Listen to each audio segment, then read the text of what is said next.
We are kind of a Ferrari platform for performance advertisers. Can any company who wants to be advertised in CTV come to tvScientific and actually get their brand and name out there? It's meant as a self-serve offering, meaning in 10 minutes, you can be up and running with a TV ad, assuming you have ad creative. If you don't, we have solutions for that as well. When you started to understand this gap within CTV, you mentioned it was 500 advertisers. The $70 billion market, and just 500 advertisers account for about 85% of that spend. So the whole premise was big advertisers are always going to buy TV on a reach and frequency basis. Let's go get the next million advertisers and bring them over to TV from paid search and social.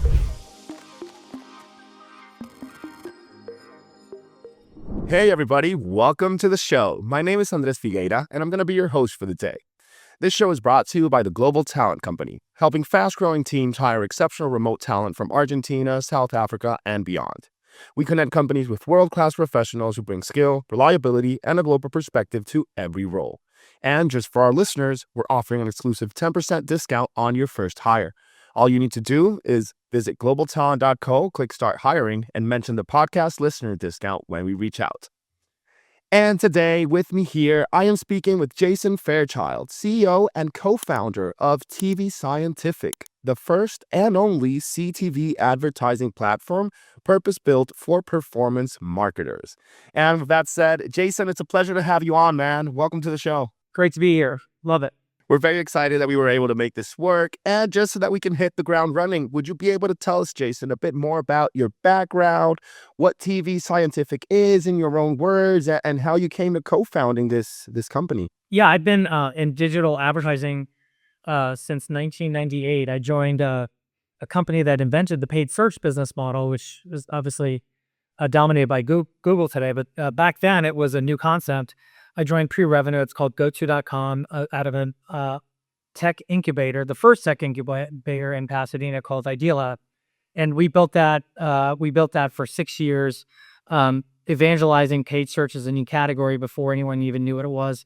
Interestingly, most people thought search was supposed to be a sacred editorial area, and the idea of putting sponsored listings in the paid search was pretty violently opposed at first. And it's just interesting to learn from that history, because obviously now it's one of the most dominant forms of media. So we did that. We got acquired by Yahoo, and I stayed on a little bit and then went on to co-found a company called OpenX, which was the pioneer of programmatic advertising, which is now, believe it or not, even larger than paid search. We did the first programmatic ad impression ever delivered in roughly 2009. And then we scaled that business, or I was there a co-founder and chief revenue officer. We opened up, Japan with Dentsu. We opened up Europe and just scaled it globally for a bunch of years. And the idea was, it was less about performance marketing and more about just automating a very high friction media process of delivering digital advertising. Yahoo, for example, I think they said 20 humans had to touch a piece of creative from the time it was signed to the time it went live. So it was a very high friction process. Programmatic advertising took away a lot of that. So I did that for roughly 12 years. And we were, because CTV was emerging as a new category, I started researching CTV. I joined the board of the first TV data company of what's called ACR, Automatic Content Recognition, which basically tells you what played on a TV. For fingerprint technology. And for this, researching, I just started learning about CTV. I knew nothing about it. And the first thing I learned was, traditional TV is a big market. It's about $70 billion ad market in the US. And even more interesting was that, 80% or 85% of that 70 billion was concentrated to just 500 advertisers, which was shocking to me, because if your entry point into all of advertising is paid search, where there's 9 million advertisers, it's totally different world, right? So, and those advertisers thrive off of performance advertising, and TV is not that. So I was shocked by that. And I kept learning. I went to the NAB, National Association of Broadcasters show in Vegas, and I started meeting vendors in this new category of CTV and started learning what was possible. And because CTV content is delivered over the internet, many of the same, measurement technologies that we use in digital advertising could be applied to TV. And that was like the light bulb went off. And I was like, well, hold on. If we can understand that a visitor was, an ad was delivered to a household and someone from that household went and made a purchase, then we would measure just like Google and Facebook measure online purchases. We can connect those dots and maybe we can get those 9 million advertisers or a good chunk of them from search and social over to TV. So that was the founding thesis. I actually called Bill Brose, the founder of Idealab and the founder of the paid search business model, from the floor and said, hey, am I crazy? Or could, knowing that we can connect these dots, can we do for TV what we did for paid search back in the day? That led to, he got it in 10 seconds, and that led to Idealab being our first investor at tvScientific, and we were off to the races. The whole premise of tvScientific is to make TV as buyable and democratize access to buying TV as search and social. But more importantly, they enable marketers to measure the performance of TV in the same way that they measure the performance of search and social, whether that's cost per click or full ROI or incrementality, whatever that is. So we've been at that for 5.5+ years, and it's in a singular focused way. We haven't deviated at all from our mission, and it's been an incredible ride. Wow, that's amazing. And it's beautiful when you're able to understand what you want to do, and saying that you've been like already active with tvScientific for 5 years and haven't deviated from your mission means that you were really clear of what you wanted from the head start. And that is just so cool because you're able to really double down on what you know you want to do. And Jason, you mentioned that when you started to understand this gap and this, like this opportunity within CTV, you mentioned it was 500 advertisers, the ones that were in the CTV area market industry. No, it's sort of the inverse. As I was researching the traditional TV market, what's called linear, Okay.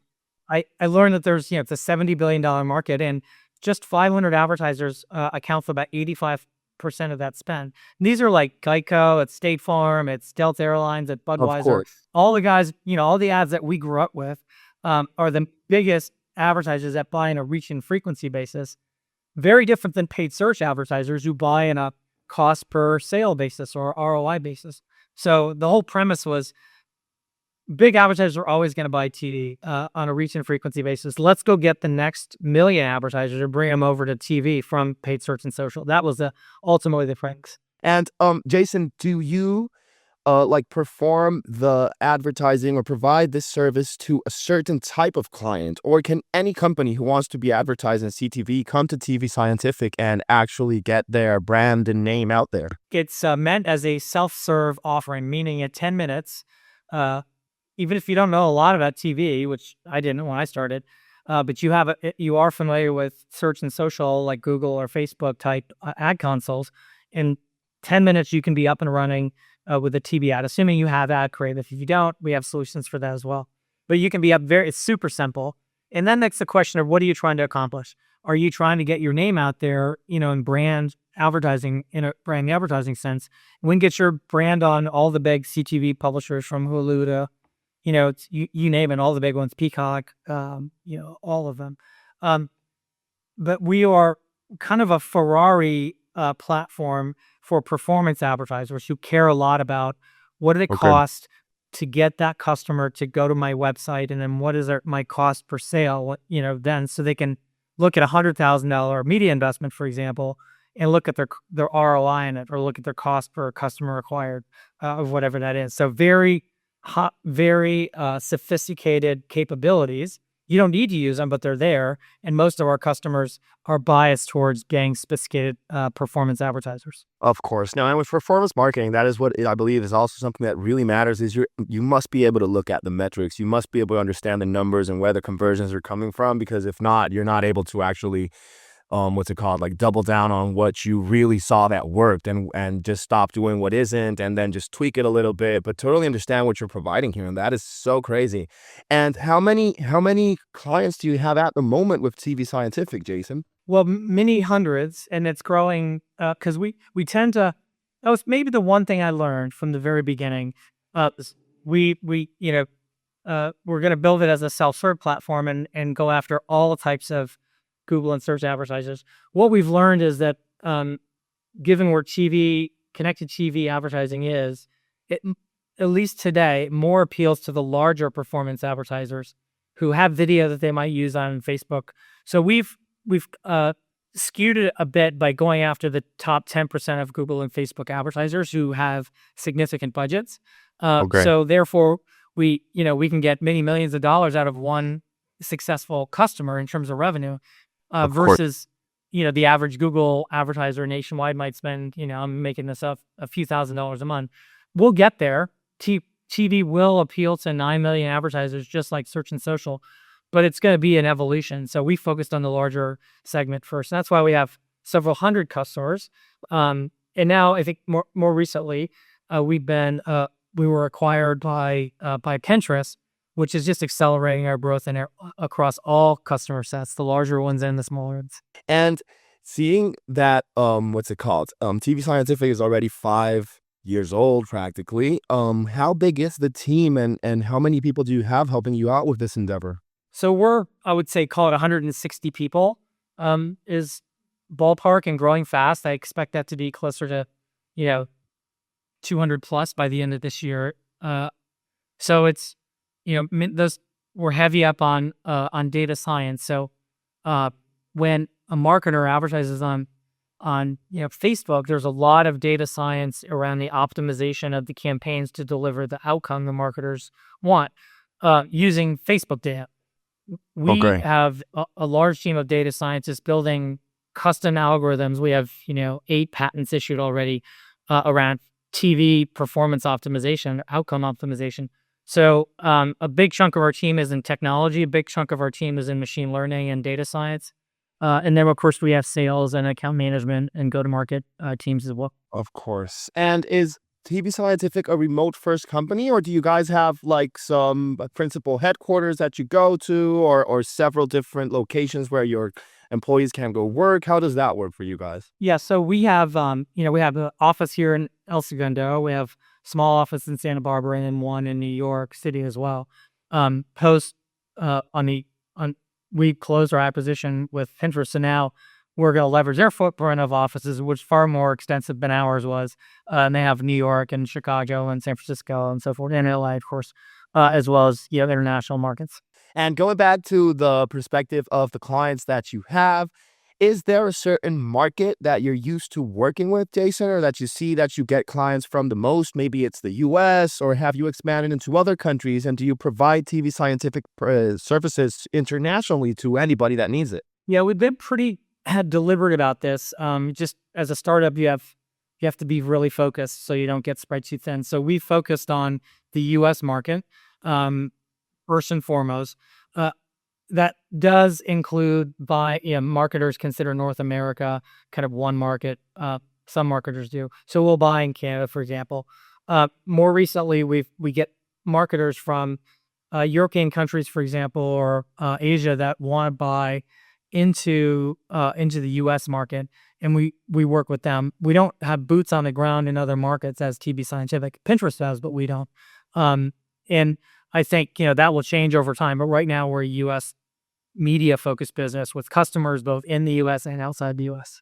And Jason, also, how are you able to get tvScientific's name out there, and how are you marketing the company's services so that you're able to gain more clients? Is there a certain strategy behind this, or is it more like an organic word of mouth way that it's spreading the name of tvScientific and clients are talking with other potential customers and just recommending you guys? How has that worked for you?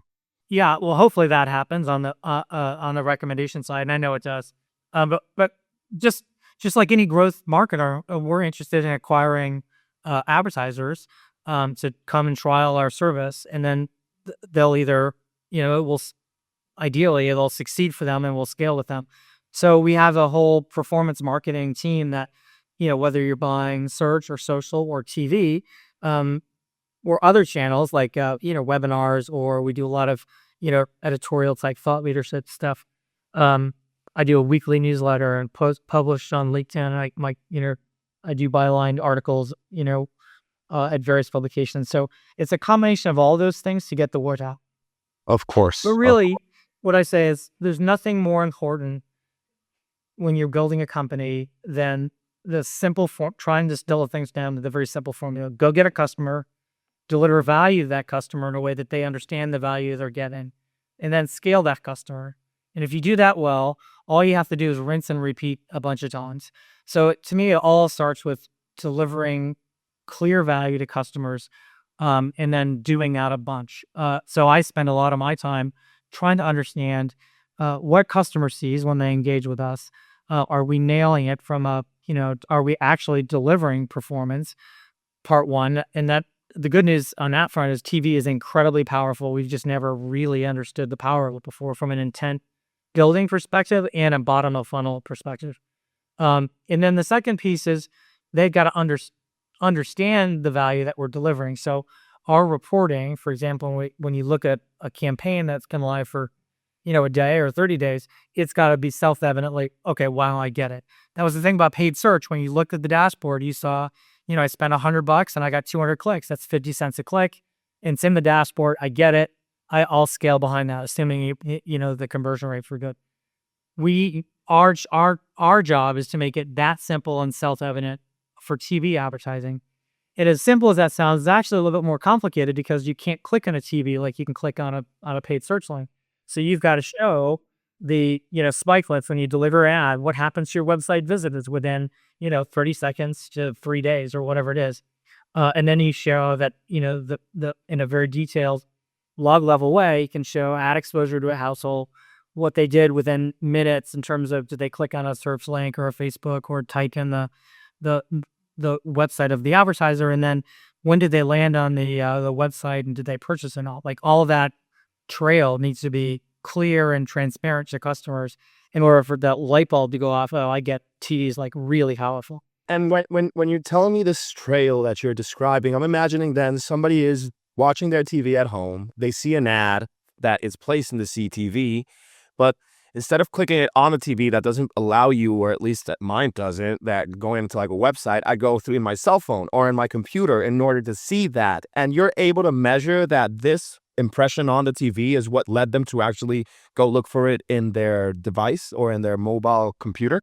We can connect those dots at the household level, not the user level. That may change over time as more people, had to log in to their TD service, for example. But right now it's mostly at the household level, which from a privacy point of view is actually probably better from a, advertiser point of view or even industry point of view.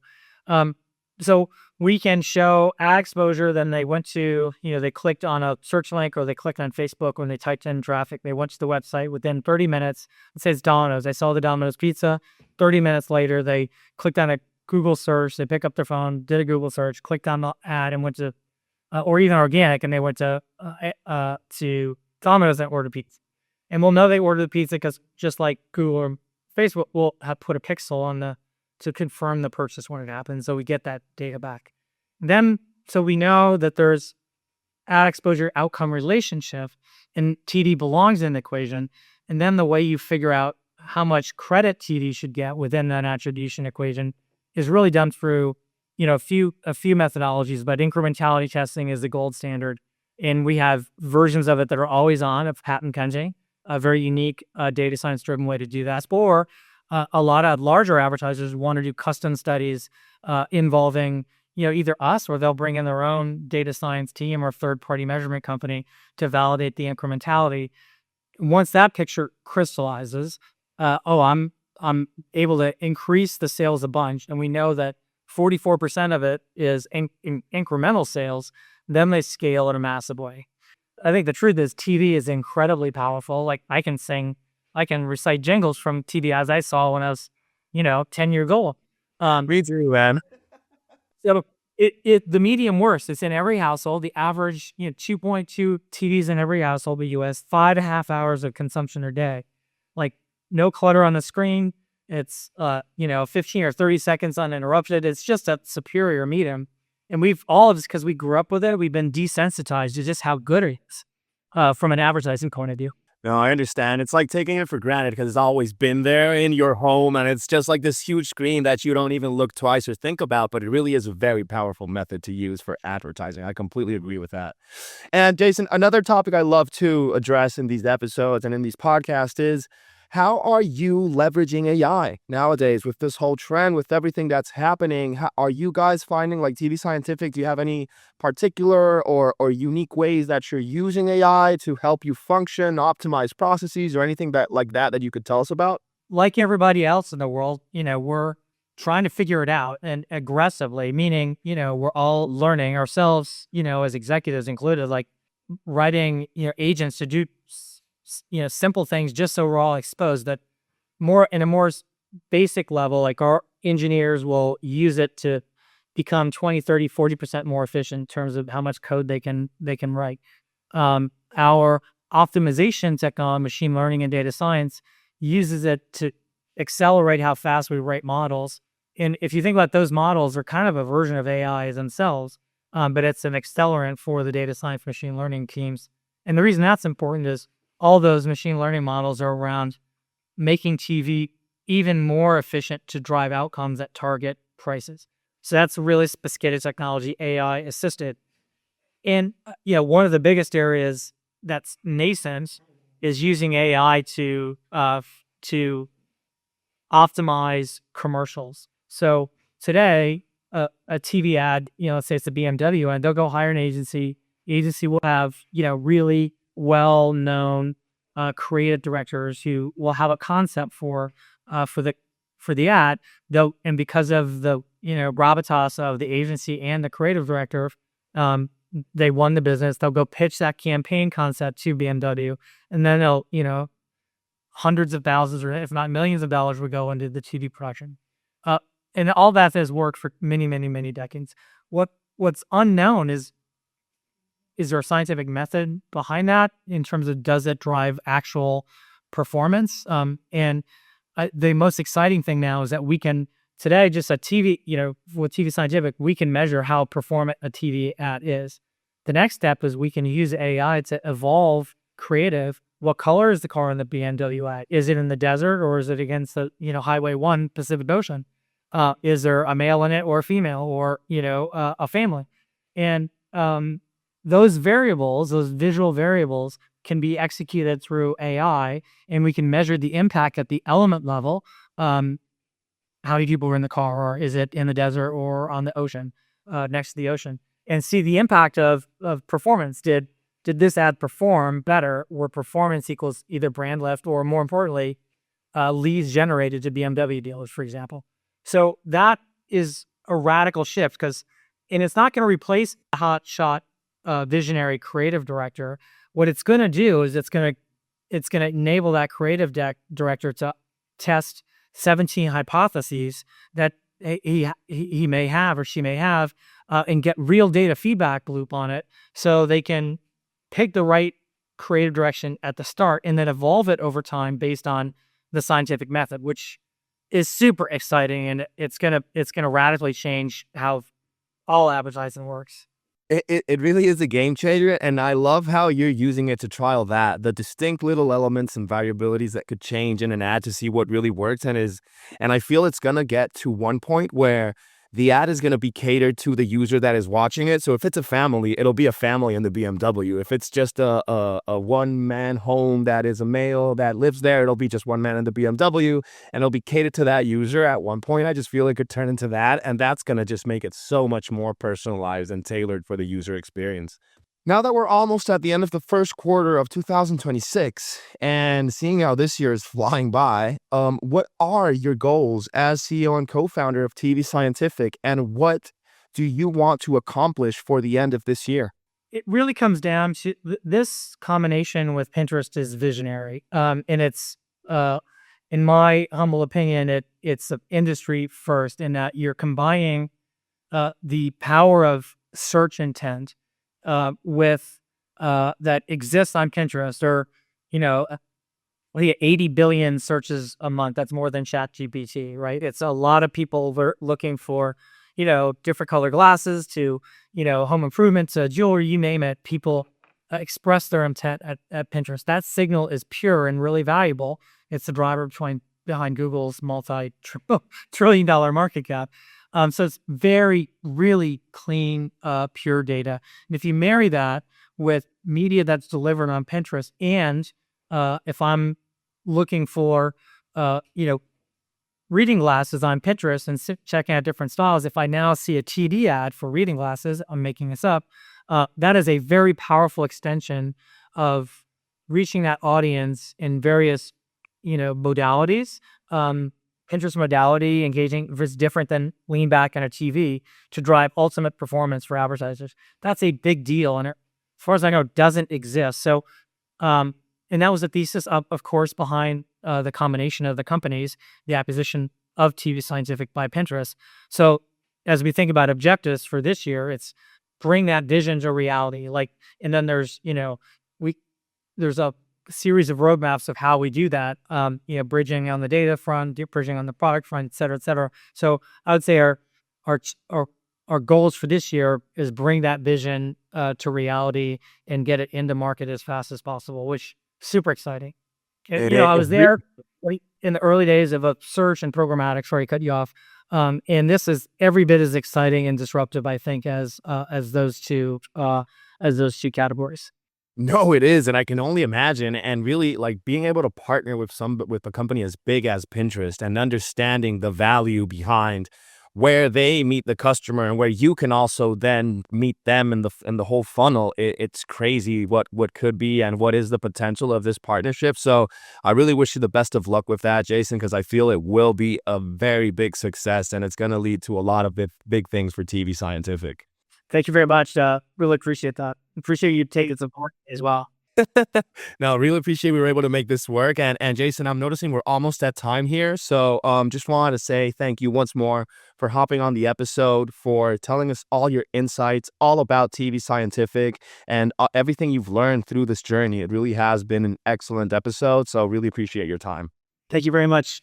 No problem at all. And to anybody who is here listening to us, we really appreciate you as well for coming on these shows with us to learn about the different personalities that we're talking to and all the different industries that we are seeing. So with that said, have a good one.